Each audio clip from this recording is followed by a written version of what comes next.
Hello students, welcome to in today's session we are going to discuss some questions which is related to your topic fundamental duties. As you can see that today is our lecture number 2. It means we have already discussed in detail the topic fundamental duties in lecture number 1. अगर किसी वजह से आपने lecture number 1 नहीं देखा है fundamental duties का यानी कि मौलिक कर्तव्यों का तो जरूर देखिए क्योंकि तब ये एक्सरसाइज आप विद इन द कहें कि यहाँ पे 15 क्वेश्चंस होंगे, 15 क्वेश्चंस हम लोग सॉल्व करेंगे। ज्यादा से ज्यादा आपको 2 मिनट या वो भी ज्यादा हो सकते हैं किसी किसी के लिए अगर आपने पहली क्लास यानी कि लेक्चर नंबर 1 देखा हो। तो चलिए स्टार्ट करेंगे। आज यहाँ पे जो 15 क्वेश्चंस होंगे वो फ्रीक्वेंटली आस्क्ड क्वेश्चन है यानी कि आपके प्रीवियस पेपर में बहुत बार आपसे पूछे गए। तो लेक्चर नंबर 1 हमारा डिटेल लेक्चर था एंड 2 में आज हम उसकी एक्सरसाइज सॉल्व करने जा रहे हैं। ठीक है, तो अगर एक बेसिक सी चीज बताऊं फंडामेंटल ड्यूटीज के बारे में, जो कि मैंने आपको लेक्चर नंबर 1 में भी बताया था कि जिस तरीके से लोगों को यानी कि इंडियन सिटीजन्स के साथ साथ बाहरी सिटीजन्स के लिए भी भारत में फंडामेंटल राइट्स प्रोवाइड किए गए हैं। एक्सेप्शंस हैं बहुत सारे जो कि बाहरी नागरिक या फिर जो इंडियन सिटीजन नहीं है उसके लिए कुछ एक्सेप्शंस हैं, लेकिन मौलिक कर्तव्यों का मतलब होता है एक तरीके से किसी इंडिविजुअल किसी व्यक्ति के लिए अधिकार देना। तो क्या अधिकारों के साथ साथ दायित्व भी नहीं बनते हैं? दायित्व भी बनते हैं। जैसे फंडामेंटल राइट्स क्या होते हैं, अगर वायलेशन इनका होता है तो दे आर इन्फोर्सेबल।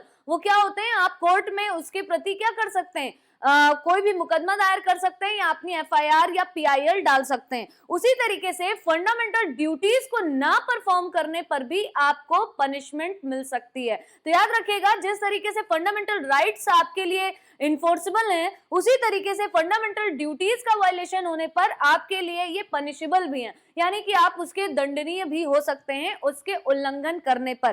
तो फंडामेंटल ड्यूटीज से रिलेटेड बहुत सारे फैक्ट्स मैंने आपको बताए थे कि कहां से लिया गया है, कितनी फंडामेंटल ड्यूटीज हैं, किस अमेंडमेंट द्वारा आई हैं या फिर किस समिति की सिफारिश पर इन्हें ऐड किया गया, कितनी है, पहले ओरिजिनली कितनी थी, बाद में कितनी ऐड हुई और 2 बार में कितनी ऐड हुई। तो ये सारी चीजें जो हमने डिस्कस की थी, साथ साथ सारी की सारी फंडामेंटल ड्यूटीज को डिटेल में भी डिस्कस किया था। तो उन्हीं से रिलेटेड क्वेश्चंस हैं आज आपके लिए। तो चलिए देखते हैं जिन लोगों ने पिछली क्लास देखी है उनके लिए ये कितना ईजी होने वाला है। ठीक है, तो क्वेश्चन नंबर 1 क्या है, the constitution of India adopted the fundamental duties from the constitution of, यानी कि मौलिक कर्तव्यों को भारत के संविधान ने किस देश से लिया है या फिर किस देश से अपनाया है।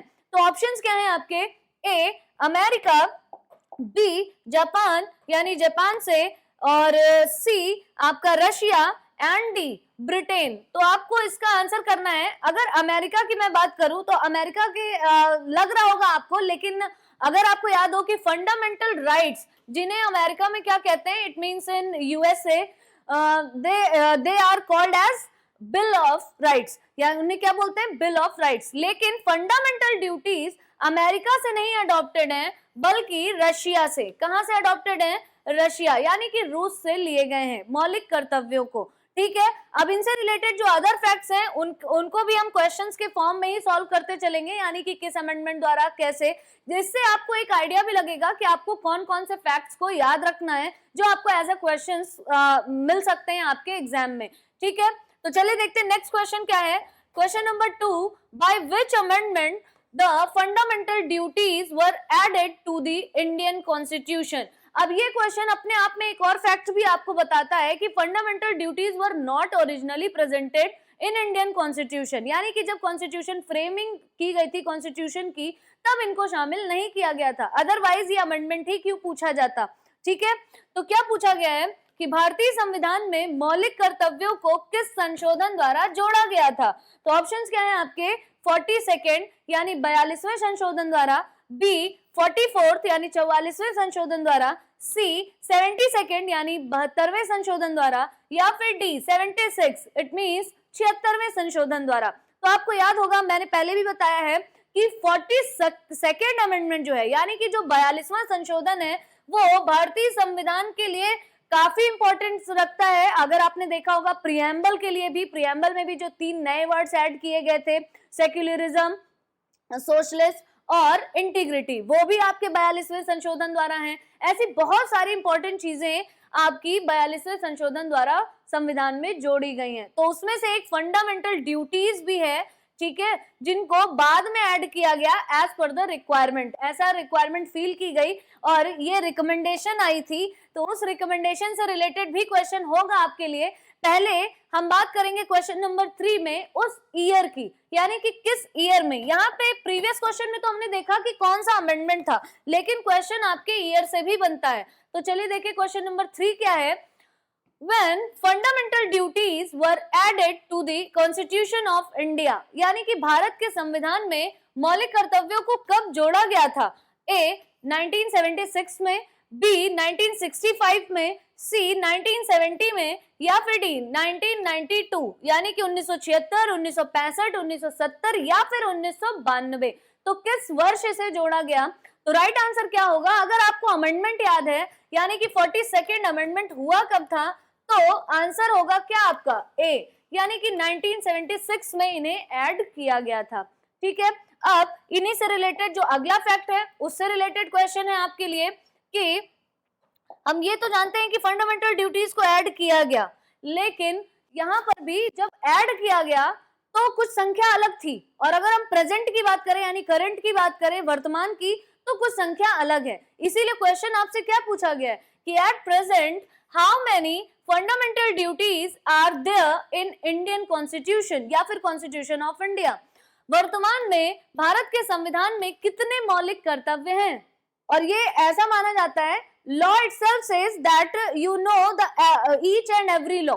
ठीक है, लॉ खुद मान के चलता है कि आपको सारी चीजें पता है। अदरवाइज आप ये भी तो कह सकते हैं मुझे तो लॉ पता ही नहीं था, लेकिन लॉ का मतलब है, और लॉ में भी अगर फंडामेंटल ड्यूटीज की बात करें तो ये प्रायोरिटी है आपकी कि आपको इसको पता होना चाहिए कि आपकी क्या फंडामेंटल ड्यूटीज हैं।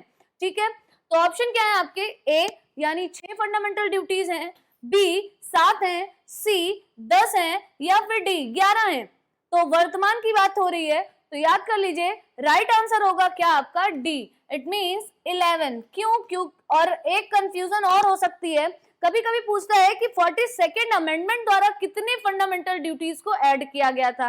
तो जब 42nd अमेंडमेंट की बात हो तो आंसर होगा 10, लेकिन जब करंट की बात होगी तो आंसर होगा 11। ठीक है, अभी आगे से रिलेटेड क्वेश्चन होंगे तो आपको क्लियर हो जाएगा कि 11वीं ड्यूटी कब आई, कैसे आई।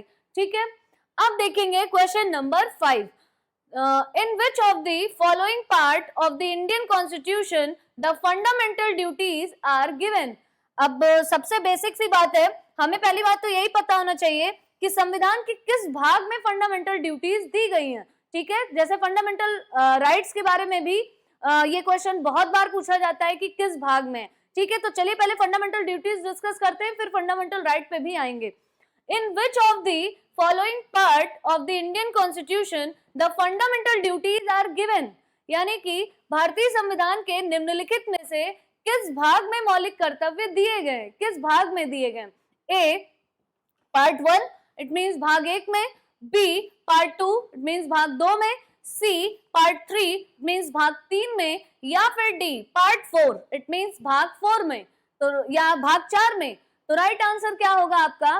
भाग 4। और भाग 4 यानी पार्ट 4। और इसमें भी आपको बता दें कि पार्ट 4 में भी कहीं कहीं आपको ऑप्शन पूरी, अगर कहीं के अप्रोप्रिएट आंसर जो होना चाहिए वो क्या होना चाहिए? Part 4A। क्या होना चाहिए? Part 4A। तो कंफ्यूज मत होइएगा, अगर कहीं पार्ट 4 लिखा है और बाकी अदर ऑप्शंस नहीं है, यानी कि 4A नहीं लिखा है, तो आंसर पार्ट 4 होगा। लेकिन अगर कहीं पे लिखा हुआ है कि पार्ट 4A, देन जो मोस्ट अप्रोप्रिएट आंसर होगा वो होगा पार्ट 4A। ठीक है, ये अक्सर कंफ्यूजन होती है, जल्दबाजी में पार्ट 4 लगा के आ जाते हैं और पार्ट 4A पर ध्यान नहीं देते, तो वहां पे हमें देखना पड़ता है कि कौन सा अप्रोप्रिएट है। ठीक है, अब देखते हैं क्वेश्चन नंबर 6। क्वेश्चन नंबर 6 क्या है? अब जैसे हमने पार्ट की बात की वैसे ही हम आर्टिकल की भी बात करेंगे, क्योंकि ये सबसे ज्यादा पूछा जाने वाला जो बेसिस है किसका? फंडामेंटल ड्यूटीज का।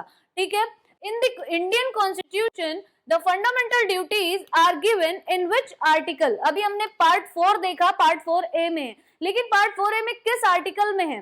ठीक है, भारतीय संविधान में मौलिक कर्तव्यों को किस अनुच्छेद में दिया गया है? ए फ्रॉम आर्टिकल 12 टू 35 यानी कि अनुच्छेद 12 से लेकर 35 तक।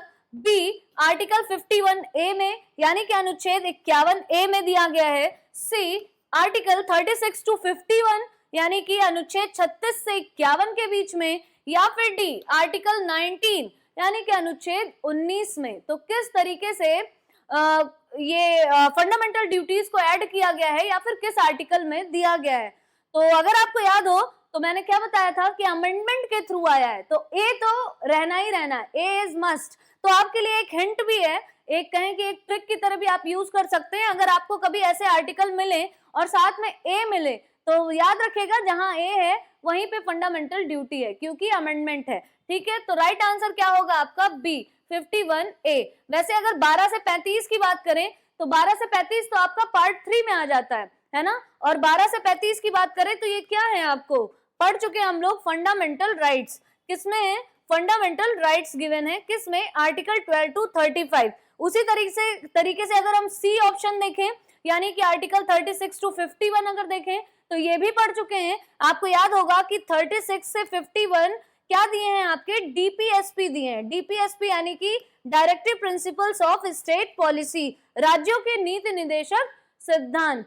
ठीक है, फिर आर्टिकल 19 की अगर बात करें तो ये आपके जो फंडामेंटल राइट्स हैं वहां पर आपके गिवन है, किसमें, राइट टू फ्रीडम में। जैसे राइट टू इक्वालिटी कहां से कहां तक है आपका, 14 से 18 में है ना, आर्टिकल 14 टू 18। और 19 से क्या स्टार्ट हो जाता है आपका, राइट टू फ्रीडम, जिसमें आपको याद होगा कि हमने बहुत सारी चीजें की, right to speech and expression, फिर उसके बाद ऑर्गेनाइजेशन बनाने के लिए बिना वेपन्स के एकत्र होना, तो ये सारे आपके आर्टिकल 19 में आते हैं। ठीक है, तो चारों ऑप्शंस की यहाँ पे हमने बात कर ली, रिवाइज भी हो गया आपका। अब देखते हैं क्वेश्चन नंबर 7। क्वेश्चन नंबर 7 क्या है, which of the following committee advocated the fundamental duties in Indian constitution. अब मैंने क्या बताया था कि ये पहले नहीं थे, एज पर द रिकमेंडेशन इन्हें ऐड किया गया। तो उसी रिकमेंडेशन की अब हम बात कर रहे हैं कि which of the following committee advocated the fundamental duties in Indian constitution. ठीक है, निम्नलिखित में से किस समिति ने भारतीय संविधान में मौलिक कर्तव्यों की सिफारिश की थी, यानी कि उनको ऐड करने के लिए अपनी रिपोर्ट प्रस्तुत की।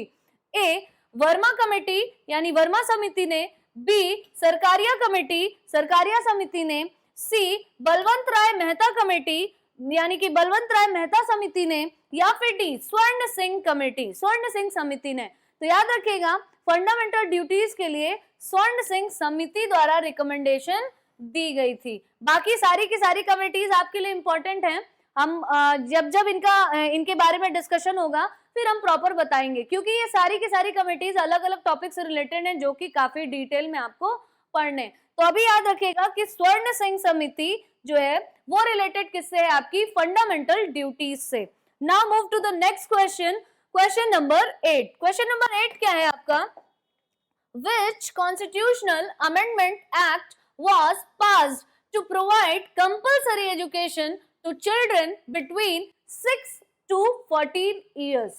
अब ये बहुत ही ज्यादा बार पूछा जाने वाला क्वेश्चन है, मस्ट है। अगर फंडामेंटल ड्यूटी से क्वेश्चन आता है तो मोस्ट प्रोबेबली यही क्वेश्चन आपसे पूछा जाता है कि 6 से 14 वर्ष के बच्चों को अनिवार्य शिक्षा प्रदान करने के लिए कौन सा संवैधानिक संशोधन अधिनियम पारित किया गया था। ठीक है, ये बहुत बार पूछा जाता है ये क्वेश्चन। और इसी से एक फैक्ट और भी बता दें आपको, जब ओरिजिनली ऐड की गई थी तो 10, और जो 11वीं ड्यूटी की हम बात कर रहे थे वो यही ड्यूटी थी आपकी 11th नंबर की। तो उसी से रिलेटेड क्वेश्चन है आपका कि अमेंडमेंट कौन सा था।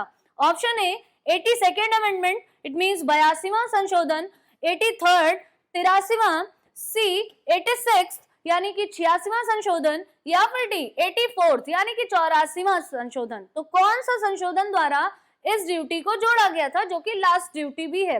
ठीक है, तो राइट आंसर क्या होगा आपका 86th अमेंडमेंट। कौन सा 86, और ये किस ईयर में आया था, 2002 में। कब आया था, 2002। तो ईयर भी याद कर लीजिए और अमेंडमेंट भी याद कर लीजिए। और अमेंडमेंट है किस लिए वो आपको पता है, मैंने डिटेल में भी बताया है पिछली क्लास में भी। चलिए फिर से बता देते हैं कि ये पेरेंट्स के लिए ड्यूटी है।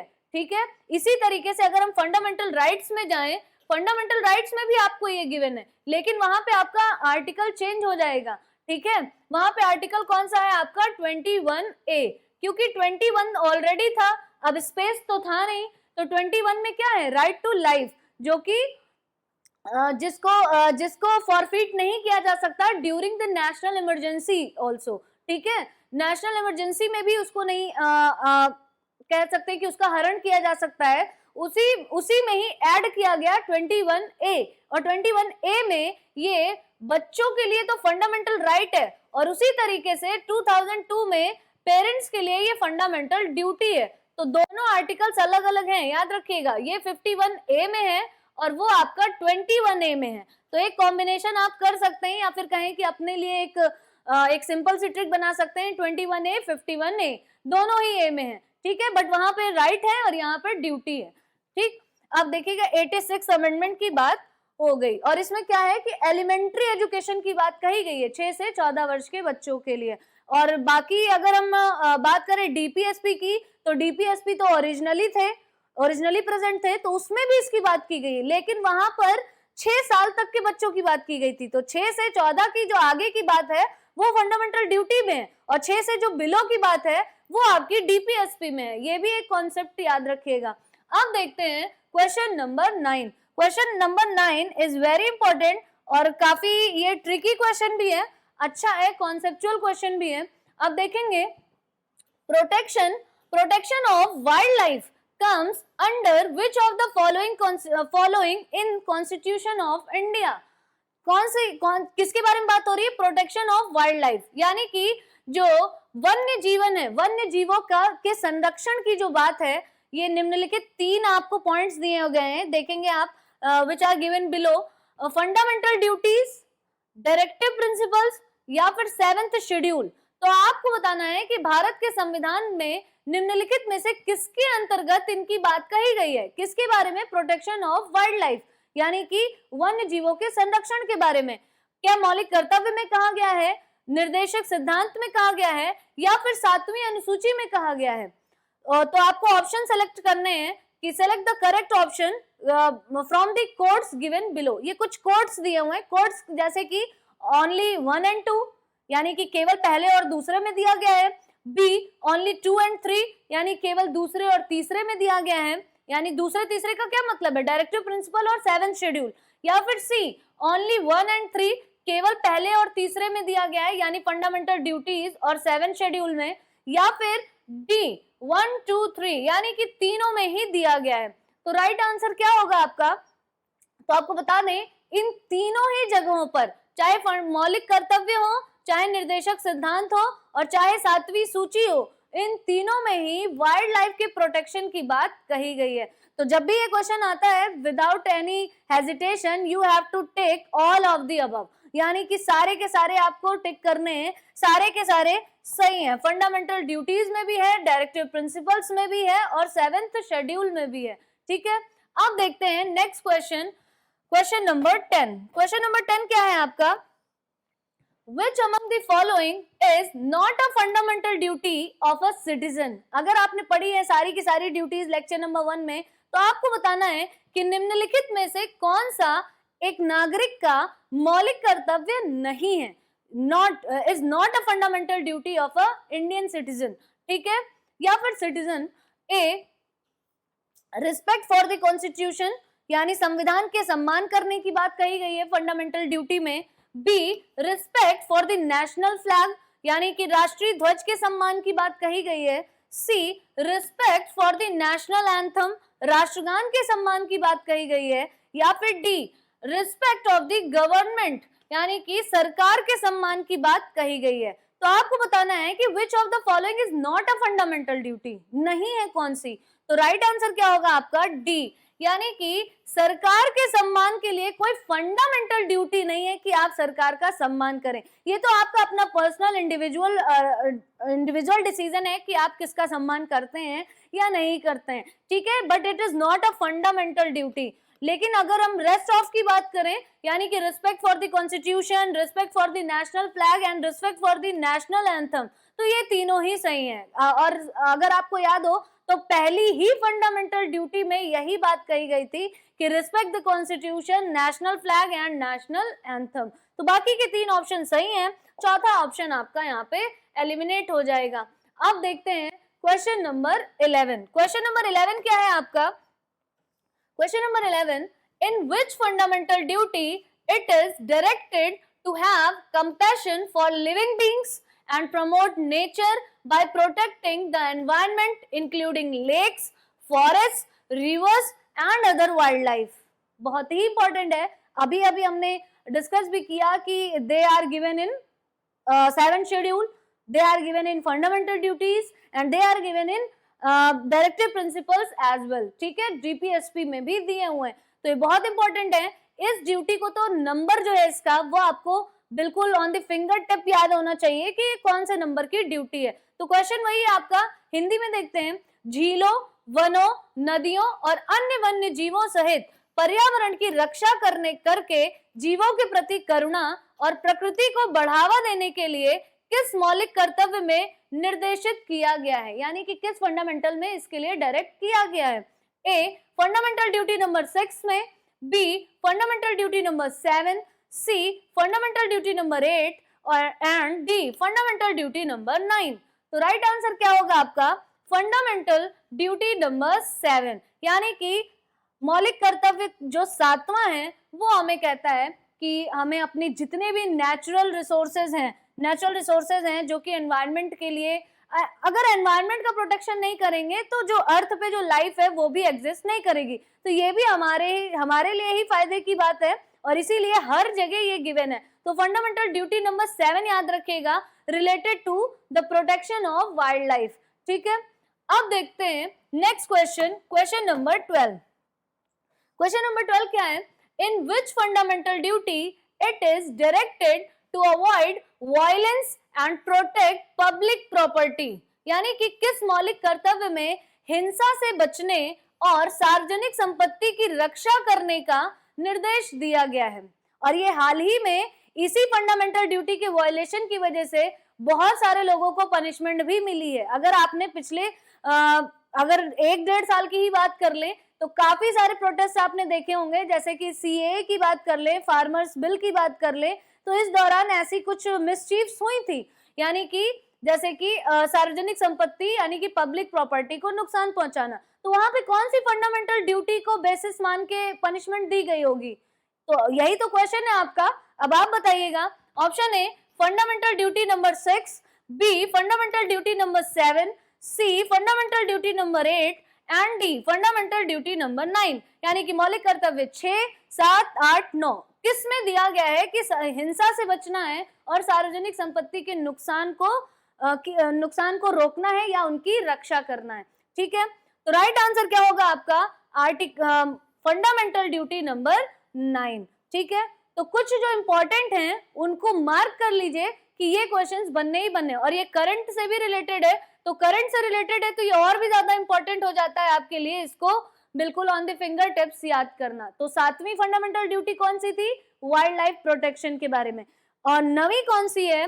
To avoid violence and to protect public property.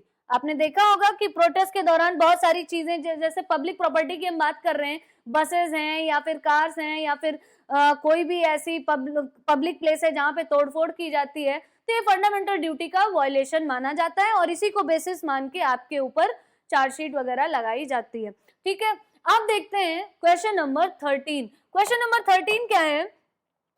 In which fundamental duty it is directed to develop a scientific view and a spirit of learning and improvement. अगर आपने पढ़ा होगा लेक्चर नंबर 1 तो काफी detail में मैंने बताया था किस मौलिक कर्तव्य में वैज्ञानिक दृष्टिकोण और सीखने तथा सुधार की भावना विकसित करने का निर्देश दिया गया है।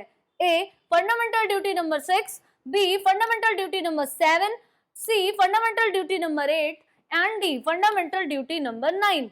यहाँ पे साइंटिफिक व्यू का क्या मतलब है कि आपको एक वैज्ञानिक दृष्टिकोण भी रखना है। वैज्ञानिक दृष्टिकोण के बारे में बोलने का यहाँ पे जो मेन पर्पस है वो ये है कि आप वर्ल्ड के साथ कॉम्पीट भी कर सकें। ऐसा नहीं है कि अगर हमारा कल्चर बहुत रिच है या फिर हम ट्रेडिशंस को बहुत ज्यादा फॉलो करते हैं तो हम साइंटिफिक व्यू बिल्कुल भी ना रखें, ऐसा नहीं करना है। लगातार अपने आप को भी इम्प्रूव करना है for the to compete with the world. ठीक है, जो ये वर्ल्ड जो एडवांसमेंट की तरफ बढ़ रहा है, जो टेक्नोलॉजी की तरफ बढ़ रहा है, तो साइंटिफिक व्यू नहीं रखेंगे तो वी विल लैक। ठीक है, हम पीछे रह जाएंगे, काफी पीछे। तो ये भी हमारी फंडामेंटल ड्यूटी है कि हमें साइंटिफिक व्यू भी रखना है, लगातार लर्निंग की स्पिरिट भी रखनी है, यानी कि जैसे वर्ल्ड आगे बढ़ रहा है बल्कि हम औरों से भी ज्यादा आगे बढ़ सकते हैं, और इम्प्रूवमेंट करना हमारी खुद की फंडामेंटल ड्यूटी है। तो कौन सी फंडामेंटल ड्यूटी में ये गिवन है आपका?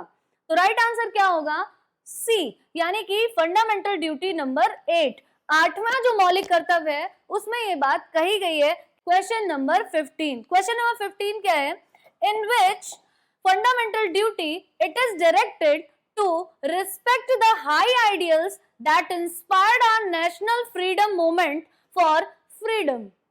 ये इसमें काफी डीप या कहें कि डेप्थ में एक बात कही गई है जो कि शायद सारे लोग नहीं समझ सकते, लेकिन अगर आपने लेक्चर नंबर 1 देखा होगा तो हमने डिटेल में डिस्कस किया था क्या कि स्वतंत्रता के लिए हमारे राष्ट्रीय स्वतंत्रता आंदोलन को प्रेरित करने वाले उच्च आदर्शों का सम्मान करना किस मौलिक कर्तव्य में निर्देशित है, यानी किस मौलिक कर्तव्य में ये बात कही गई है। अब यहाँ पे जो क्या लिखा हुआ है, हाई आइडियल्स, यहाँ पे हाई आइडियल्स का मतलब क्या है? जो कुछ ऐसे महान विभूतियां या कहें कि जो रिनाउंस पर्सनालिटीज रहे हैं, जिन्होंने बढ़ चढ़ के कहें कि लेजेंडरी पीपल्स रहे हैं इंडियन नेशनल मूवमेंट में, यानी भारतीय राष्ट्रीय आंदोलन में, जिसका मोटो क्या था? भारत को स्वतंत्रता दिलाना। तो उनके कैरेक्टर्स को फॉलो करना, उनके आदर्शों को फॉलो करना भी हमारी फंडामेंटल ड्यूटी है। और इसके लिए क्या चीज बताई थी कि इसीलिए उनकी जन्म तिथि या पुण्य तिथि पर अलग अलग तरीके के प्रोग्राम्स ऑर्गेनाइज किए जाते हैं, जिससे हम उनको कभी भी भूले ना